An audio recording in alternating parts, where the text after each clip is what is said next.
Welcome to our lecture on where business services cluster. The slides were designed to accompany the book Cultural Landscape. I'm, of course, Ms. Gall, and I'll be your host for the lecture. So, a few definitions to start with. One is, what's the definition of a service? Really, when we're talking about services, what we're talking about is any activity that fulfills a human want or need. So this could be everything from, of course, me, being a service provider, providing you with an education. It could be the guy who serves you food at a restaurant, or anything like that. So anything that helps fulfill a want or a need in this definition, we're going to talk about being a service. Where do we find services? We find services in settlements. Okay, and settlements are anywhere where groups of people kind of gather and live.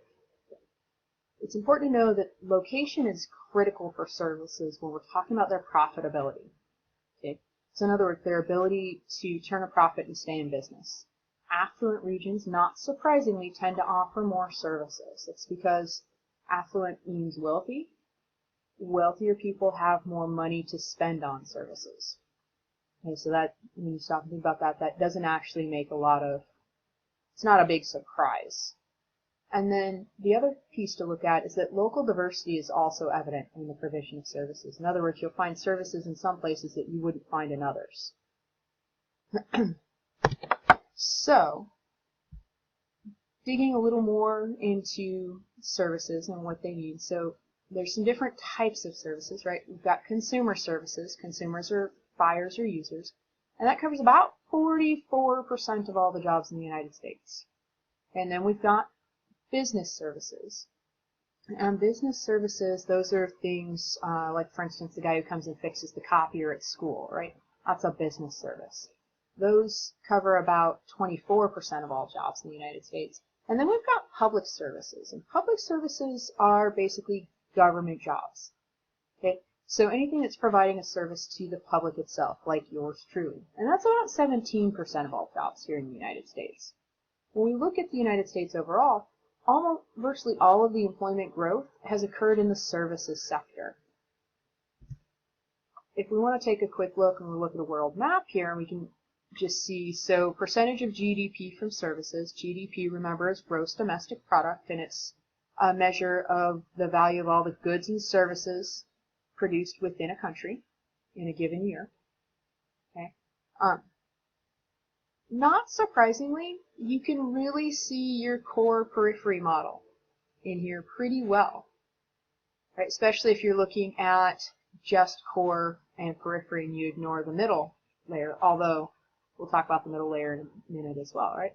So unsurprisingly, wealthy areas, the United States, much of Western Europe, right? Those areas have 70% or more of their GDP comes from services. We want to spread it out a little more, right? Talk about 60% or more. Now we've got kind of more of our core in what could be the semi-periphery in there, right? Now we've got Canada and Mexico, Brazil is in there, right? Parts of Eastern Europe now qualify under this rubric, okay? And then if we get the other end of the scale, either where we've got no data or we've got below 50%, not surprisingly, that's largely our economic periphery. Okay, not entirely. I would definitely not make the argument that China, for example, is in the economic periphery. Saudi Arabia is not in the economic periphery. But, by and large, you can definitely see this split if you look at the high versus the low ends of the map in terms of GDP from services. And again, that occurs because the wealthier a person is, the more likely they are to pay people to do things for them because they can. And in particular, they tend to pay people to do things they don't want to do themselves. So let me just give you an example. My wife and I don't like to mow our grass. It's just not something we enjoy doing. We do it, but we don't really enjoy it. So what do? We pay a guy every couple of weeks. All summer he comes in, he mows our grass, and we pay him, I don't know, $80 or something like that. We got a pretty good sized yard. But anyways, we have the money, we can afford to pay him to do it, so we do, because we don't want to do it ourselves. That's what I'm talking about when I say that wealthier people have money to pay people to do things they don't want to do themselves. So then if we look at we go back and we look at the United States here, and the graphic, I actually really like this graphic, what it shows is how employment has changed across time. Okay?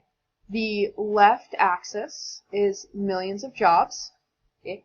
The bottom axis gives us years, and then the right, what the labeling is, it's not actually so much an axis as it is here's where we would find the different sectors, right?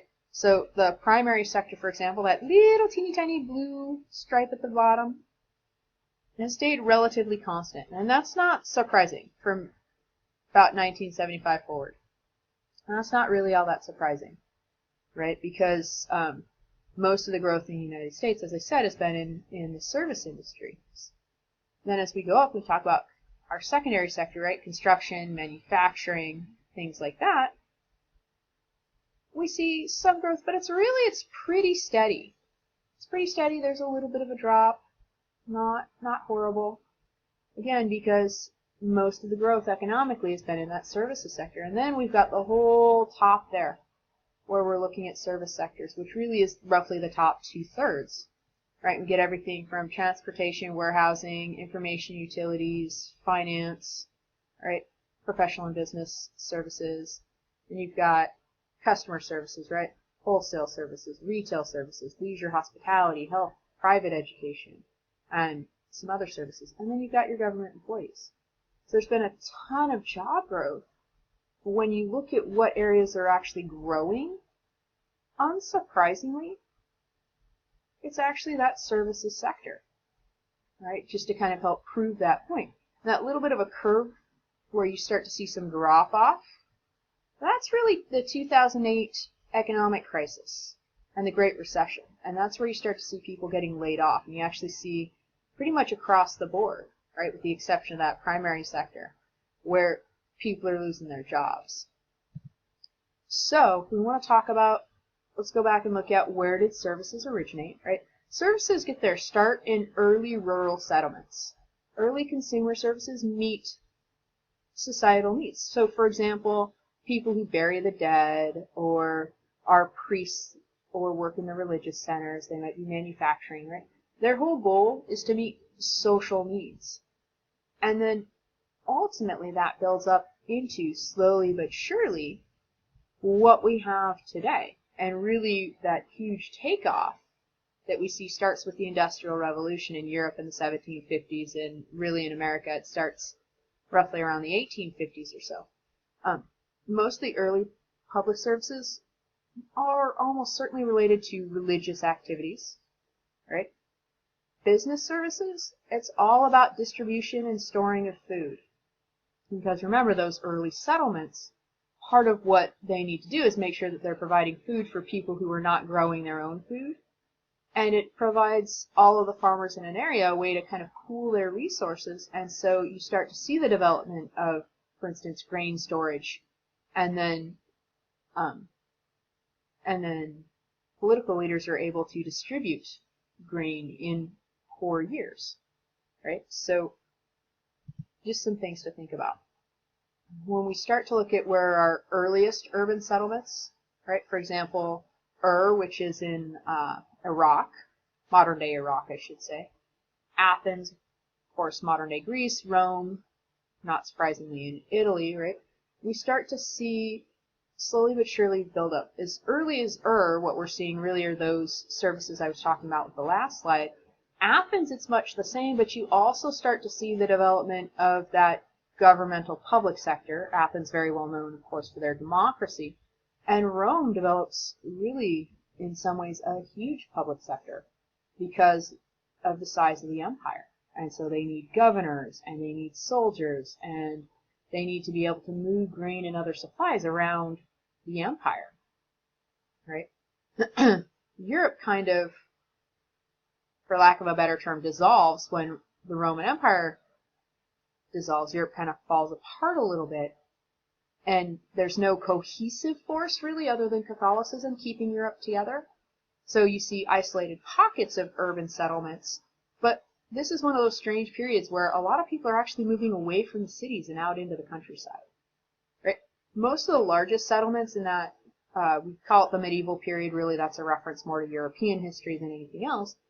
But at that point, all the largest settlements are in Asia, primarily in China, to be perfectly honest.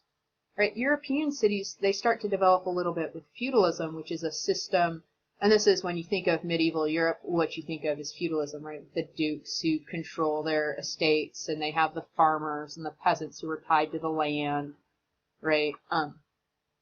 That's what we're talking about with feudalism.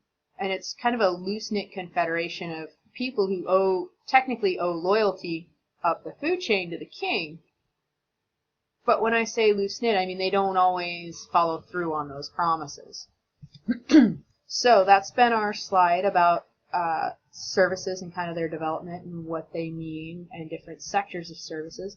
Just to review, we talked about different types of public services. We talked about where did services originate. We provided some definitions of services. And if you have any questions or concerns, I'd be delighted to answer any of them. Please just bring them into class, and I'll see you the next time we meet.